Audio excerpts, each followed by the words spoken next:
Hello. Ooh, it's a camera already. Taking pictures in the front row. Not scary at all, sir. It's okay. So, welcome back to the last session before lunch. So, it's the toughest slot in some ways, but also I think the one that's going to keep us all focused. We are hungry for insights. We are hungry for content. And we are so lucky to have two absolutely brilliant women who I have learned so much from in my course as a researcher in technology, and who I had in mind when I was asked by the BBC to live commentate the Prime Minister's announcement of the UK AI Action Opportunities Plan. As you will know, there's a massive race going on at the moment for global supremacy in which country is going to dominate AI, with the United States and China leading far ahead, but the United Kingdom coming up a respectable third, and indeed first in Europe. We just had the AI Action Summit in France, though, where I am here to tell you that the French are coming after the British crown with serious money to back up that ambition. So with me to discuss what the UK's new strategy is, indeed if it is new, how it's new, etc., what we can all learn from that, and how that situates within the wider American, Chinese, French/EU ambitions is, to my immediate right, Sue Daley. She is the Director of Innovation for TechUK. She's also swum the English Channel, for which she remains my swimming guru and personal hero. So feel free to ask your AI and long-distance swimming questions to her. And of course, for those of you who are lucky enough to hear her talk this morning, Baroness Joanna Shields.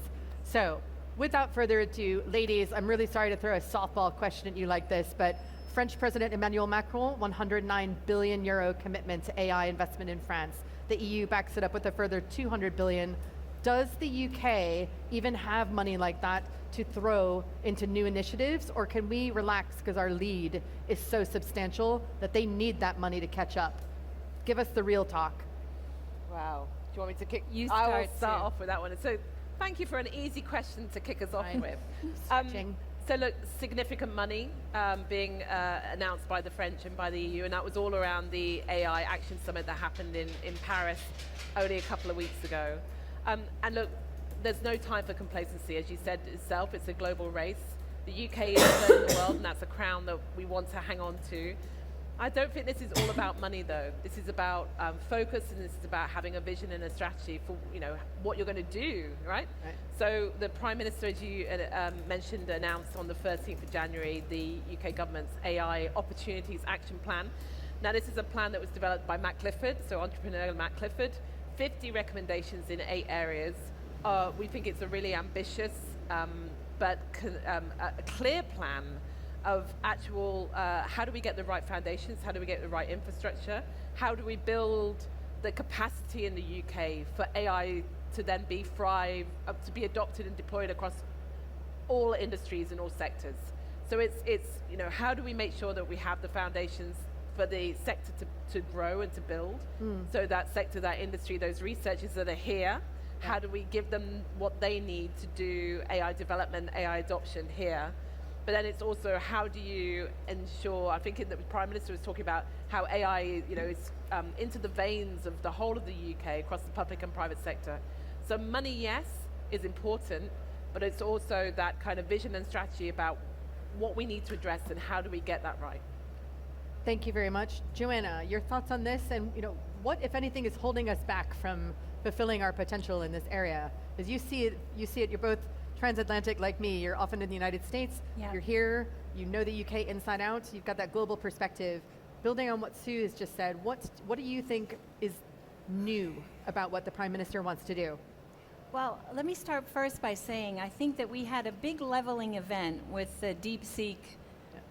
When we all saw what DeepSeek was able to accomplish. Can you summarize what DeepSeek is real quick in case people don't know? DeepSeek is an open source model that came out of China, arguably learning on OpenAI and other models, but was able to prove the premise that you don't actually have to have access to huge amounts of compute in order to actually produce a model that has high quality outputs. So I think what we've seen now is like a leveling of the playing field a bit. So the factors of production are becoming more commoditized. You can actually access these large language models that are enormously powerful. They're open source. So what does that mean? Like, it's a huge opportunity to develop domain-specific models on top of that that are aligned with our strategic, industries here in the UK, like biotech, for instance, or fintech. And these are all areas that are our core strengths as a country, the creative industries. So taking this as okay, the field's been leveled, the advantages that were afforded to the proprietary models are not as important as they are in this next phase. And what's really important for the UK is to look at how this can turn around this dynamic of where we as a country our productivity is not soaring. Growth is a big issue for us. But these are the kind of things, if we can solve for drug discovery, or we can solve for citizen services in terms of government, we could make a huge impact on productivity that way. So I think the next wave is going to be about, it's leveled and it's like the race is starting again, and we're all lined up together. So I think it's a really exciting time. So what do you think about, both of you, the fact that the United States announced, $500 billion for AI investment, their Stargate plan. You may have noticed that Germany, because it's very worried about geopolitics, Germany has removed its debt brake that it had since the Euro crisis. They're putting, again, $500 million into investment, not just AI, but investment, and that's the most powerful economy in Europe. So when Germany decides to get serious about investing and spending, we could expect to see big growth. The UK is a very different story at the moment. We've had the British productivity paradox. For some reason we have all these tools, but our productivity is quite low. Yeah. We all know, living here, what the challenges are that we faced. How can we unleash growth using AI when we don't have right now a lot of investment that we can throw at it, particularly at the state level? Is it going to come from the private sector? What are you seeing there in terms of the opportunity space? I think AI can completely reinvent how we do things. You look at this, all we read about in the US is DOGE now, the Department of Government Efficiency. But what they're doing is a smashing of the existing system without a plan. I mean, everybody in here who's a software engineer or built products in your life, that you build the stadium in the parking lot and you make sure everything's working before you move the game to the new stadium. So you've got to build these tools. And I think the challenge for us would be how do we reinvent how government interacts with citizens? And what is that in terms of an opportunity for companies? And I think you could completely reinvent certain services, whether it's the NHS or others, and then once you've A/B tested and done all the things that we all know how to do to make sure things work and they're more efficient, then you move services over and you can increase efficiency in a huge way, but you have to prove it first. So I think there's an opportunity to do things, government efficiency is something we should look at because we don't have a lot of money to spend. Right. So how do we make things cost less, more efficient, and deliver higher quality services? And I think we have to remember we're in a really good, strong position, right? Yeah. In terms of AI, we're not starting from scratch. Right. In terms of AI leadership, we're definitely not starting from scratch. I think what the AI action plan looks to do is where do we need to strategically focus to build on our strengths and also fill gaps that we may have. Yep. So ensuring we have the right compute infrastructure and compute power that researchers need to find the next DeepSeek potentially, or find the next wave of AI evolution, that we have the right skills and the right people in the UK. How do we attract them? How do we keep them? How do we make sure that we're helping to make sure that the UK is building and promoting its strengths to bring people to the UK? We have a really good regulatory environment and framework. We're taking a regulatory approach, which means we're agile, we're flexible, we're adaptable, and particularly, as Joanna said, with things happening and things are moving quite quickly, even so, that agility, that flexibility, that ability to shift and move is going to, I think, put us in a really strong position. But this all comes down to, in your point of productivity and economic growth, and to your point, comes down to adoption, comes down to diffusion, it comes down to actual implementation of AI tools and technologies. And this may not be look at the wonderful, exciting, stuff that's cutting edge. This may be what my colleague likes to call the boring AI. The AI that's, can be plugged and played, that can help drive efficiency, that can help, address admin tasks, tedious tasks that can get people more focused on the value added, the productivity inspiring activities that we all want organizations to do. So agentic AI is a great example. Not that I'm saying it's boring. If anybody's working on agentic AI, it's anything but boring. But it's that where can we actually apply AI in the public sector, in local government, in central government, in transport, in, yes, fintech, but in retail, in hairdressers, in construction industry, that can really unlock time, right? Give people time back to do more value-added, productivity-driven tasks and activity.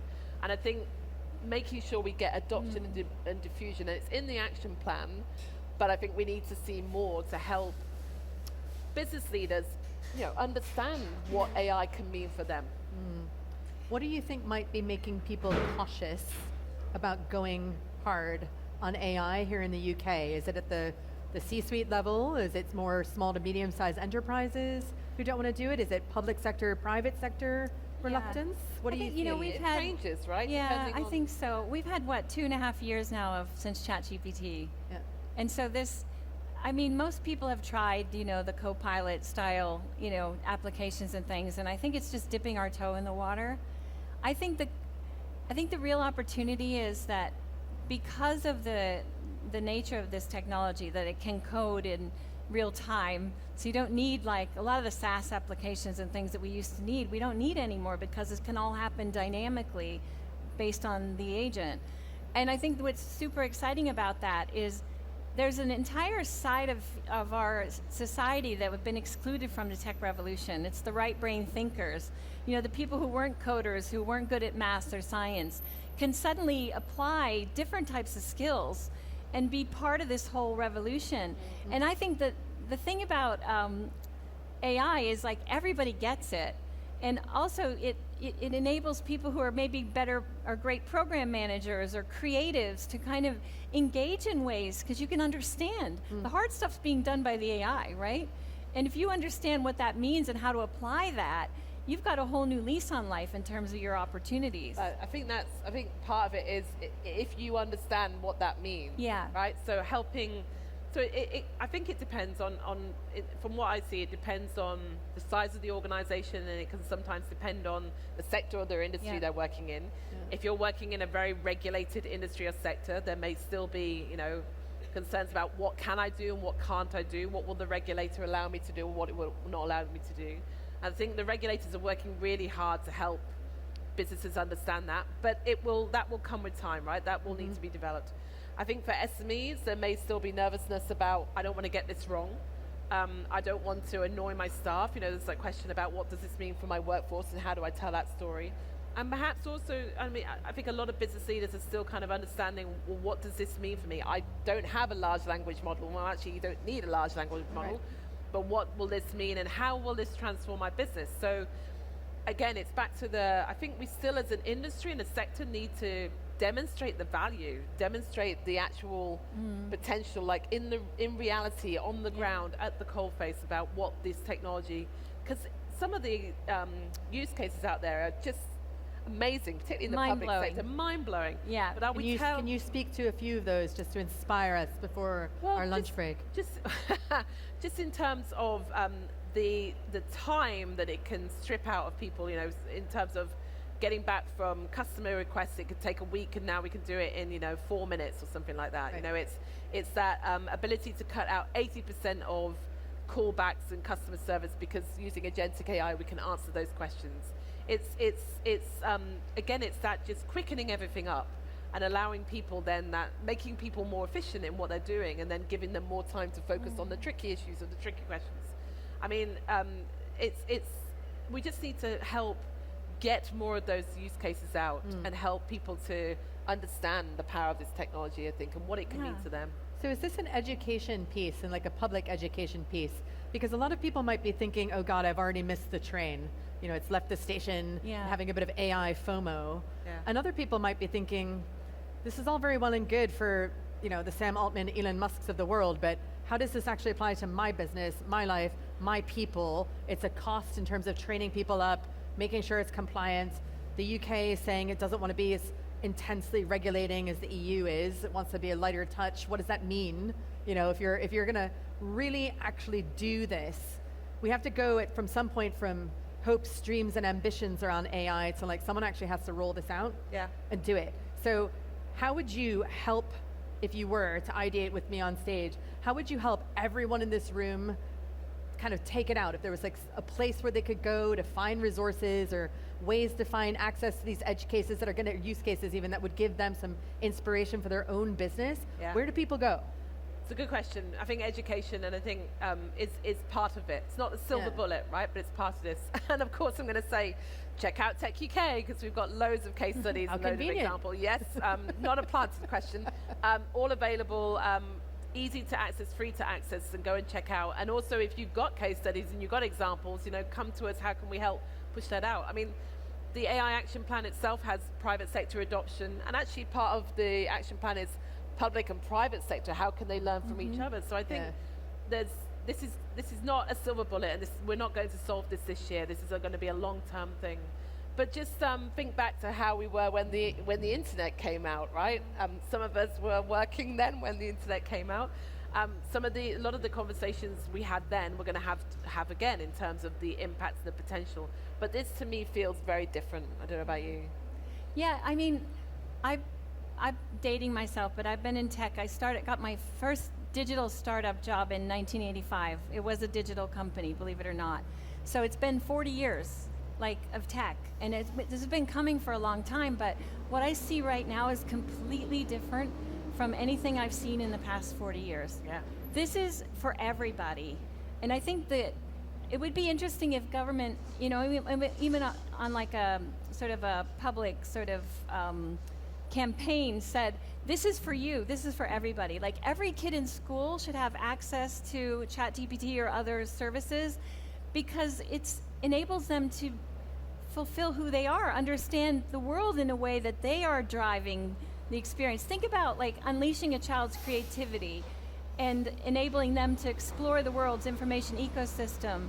Just having that, just negotiate a subscription with one of these companies. I don't care which one you choose, but give kids access to that so they can explore the world using their mind and their creativity as a guide, and not be sort of sitting there with, you know, the linear information coming at you. I really feel like this is the most empowering, enabling technology, but everybody has to embrace it, and we got to reduce the barriers so that it's not intimidating, because it's not intimidating. My dad's 88, and he's an amateur investor. He plays around with the markets, and he researches things using ChatGPT, and he's never done better in the market. Like, it's crazy. And the banker that he's been working with, he's like, your dad doesn't call me anymore. And I said, well, I'm sorry to tell you, but he's got a better source of information. And it's true. And but he's 88 and he sees the value of it. And I think that we have to break that barrier down and make sure everyone has access to this. I mean, if I were sitting in government right now, I would negotiate a license for the entire UK with somebody and just unleash the power of this thing. I mean, there's a call to action right there. I want to make sure that we've got time for questions, because I'm sure you're all going to want to throw your far more intelligent questions than mine to these two great speakers. So we've got about 10 minutes. If you're feeling shy, don't worry, I will pick up the microphone again. But I just want, if anyone wants, raise your hand. We'll get a mic to you. This is your chance to interrogate some of the best of the best. We can see you now as well. Which isn't intimidating at all. I think you've spoken a lot about the benefits of AI, and we all know what a great technology it can be. But as a business, how do you put limits on that technology? And do we get to a point in the future where we actually leave all the decisions to AI, and how dangerous will that be? I mean, it's just machine learning at the moment, but when we give it intelligence and we let it make decisions for our own business, who's going to be to blame, and how's that going to unfold? All right, well... What's your plan, Sue? That's the plan. So what was I got caught up in your second. What was your first question?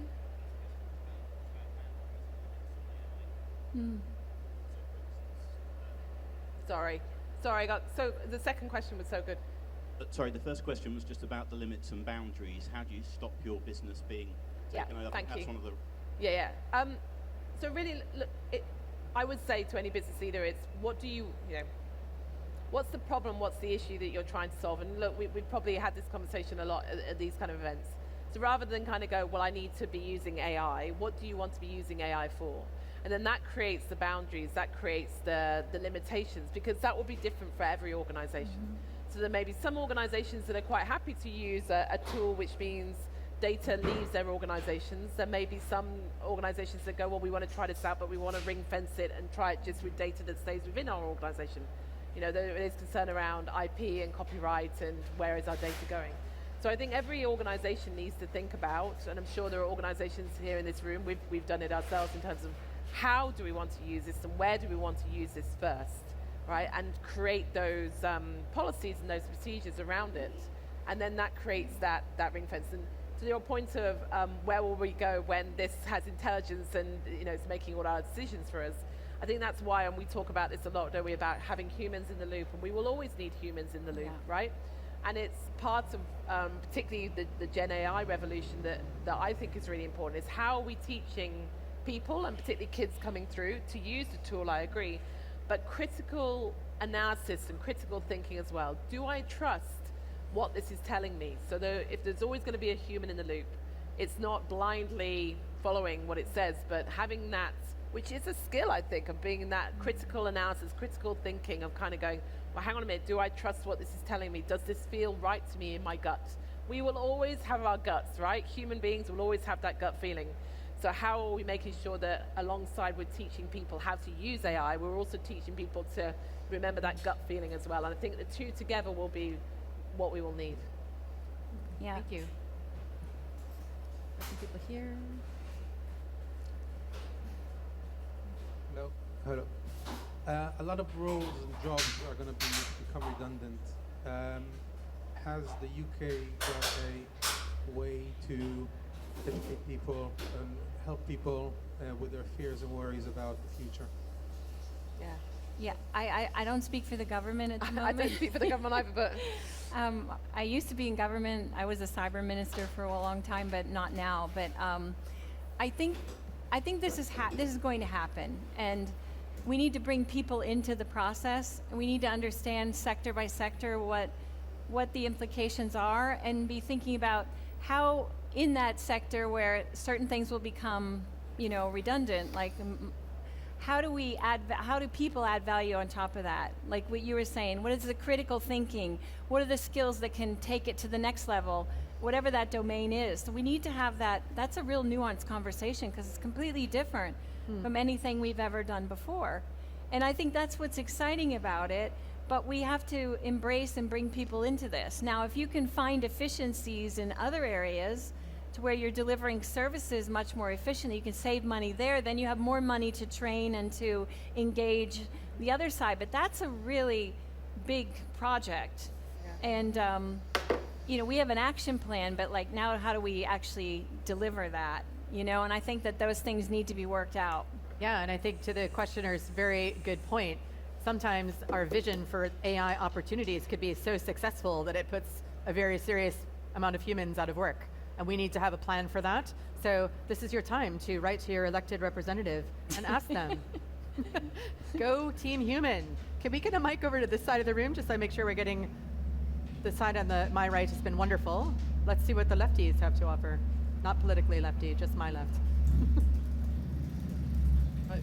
Building on the last question about jobs becoming redundant, I'm thinking, like, could an obstacle to adoption be that employees see increased efficiency doesn't help them?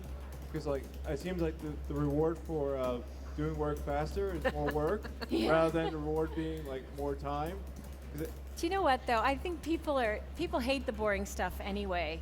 So if you can liberate them and say, okay, we're going to liberate you from this boring stuff, but here's all these other things that add more value. I mean, I think that's the journey we have to go on as a society, because, the boring bits, if they can get rid of those, everybody would be, think of your quality of life. When you go home and you feel like you've done something really, worthwhile, versus the stuff that drives you crazy, that's, repetitive. And I think we need to look at this as like a pathway to human empowerment. Yeah, and I agree that an important part of this is, so if you're a business leader, if you're working within an organization, how are you bringing your staff, how are you bringing employees along with you on this journey, right? So I hear this a lot about we want to get to a point where AI is not something that's being done to someone, it's being done with them. So it's working together. And I think that's why citizen engagement, whether you know, citizens juries, you and I have probably done a few of those in the past. Citizen engagement is going to be equally important as well, because this is going to change society and this is going to shift things. So, for example, I used to say a couple of years ago, well, I said to somebody, well, you know, if AI is taking a lot of the repetitive tasks, then we'll have more time for human-to-human interaction, and those kind of jobs will be really important. And then somebody said to me, well, what if I don't really like humans and I don't really want to interact with humans all day long? And some people don't. They're introverts. They would rather not. So how are we making sure that everybody is going to be able to thrive in this new era? And as Joanna said, it will change jobs. It will change the nature of society. And we need to think about, as community, as all of us, well, what do we want from that? But I love that question, because you're actually calling out the bullshit capitalist model for this whole audience. So like, well done you. When you are more efficient, there's always more work. It never stops. Yeah. And when we talk about releasing value, it's just value for CEOs and shareholders. It's not value for you, the worker. But hang on, if it's driving efficiency in public sector and it frees more people up public to have sector is different. Face-to-face interactions and spending more time with patients rather than paperwork, yep. I would say that that's a really powerful thing that we want to achieve, right? We want So maybe this is about unions, but maybe this is about envisioning entirely different ways for workers to be empowering and protecting themselves. Again, to be discussed over our revolutionary communist lunch. But I think it's worth saying, like, we can't just sing a happy tune all the time. We have to say it and name people's fears, or we won't take people with us, right? Because they'll look at the history of capitalism and go, every productivity and innovation just drives value for whom. So thank you for that. Can we get another mic here or behind you, either way? Hi. So obviously, as part of the Opportunity Action Plan, AI growth zones were recommended. How do you think they'll be successful in their implementation, and what do you see as sort of successful AI growth zones across the UK? That's a really good question. I think AI growth zones were a really positive aspect of the Opportunities Action Plan. So this will be envisioned, and in fact there's an expression of interest that I think is out or just closed for local authorities, local regions, and industry to say we would be interested in having an AI growth zone in our area. So it's how you can build a zone which will have, you know, compute capacity, energy capacity, and that can support AI development and growth in that area. So very supportive of it. I think what's key now is to your kind of question of what does a good AI growth zone look like? Right? Is it just a building? Is it just a data center? You know, that Kevin Costner, love Kevin Costner, movie of if you build it, they will come. You know, how do you, is it just about having a building, or is it about creating an ecosystem around that building? So I think it's early days in terms of what an AI growth zone would look like. Maybe come back next year and ask me the same question again. But I think it's a really positive idea, and I think we need to get behind it as industry. But we need to think about, well, how will it then have an impact? What will the impact be on that location as well as the region around it? How do you encourage AI adoption around the AI growth zone as well as the growth zone itself?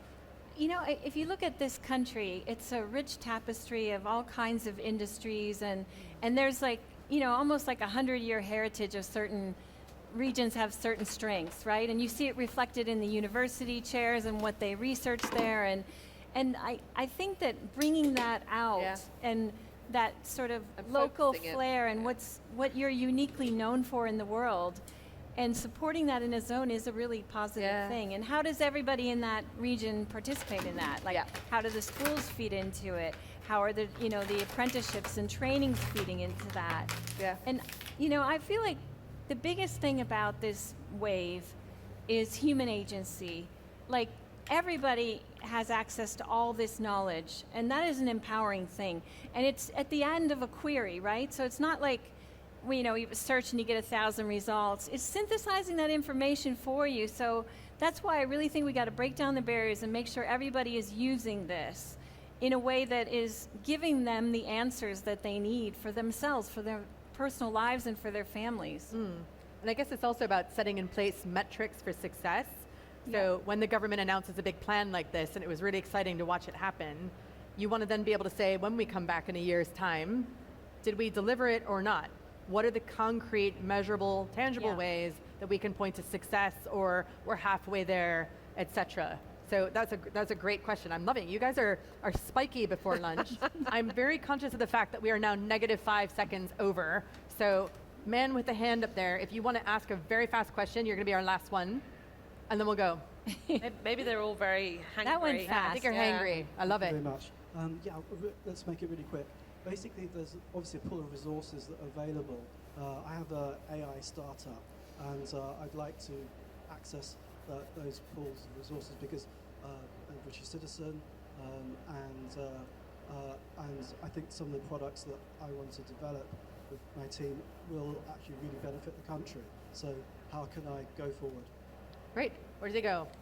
Well, I'm happy to help if I can in any way, and TechUK's community can help in any way. So maybe grab me afterwards. But I think also look at the AI action plan and look at what does this mean for me, and how can I feed into this? There is a within government. Again, I don't talk for government, but within government there is an AI opportunities unit that's been set up, and get in touch with them and say, look, I want to help. How can I help? I think there's huge opportunities, and as industry we need to get behind the opportunities action plan. So whether you're looking at public sector or private sector, there's going to be huge opportunities. So come and get involved because we need you, absolutely. Please join me in thanking our distinguished guests who've generously given some time, but thank you to all of you for your brilliant questions. Thank you. Enjoy your lunch.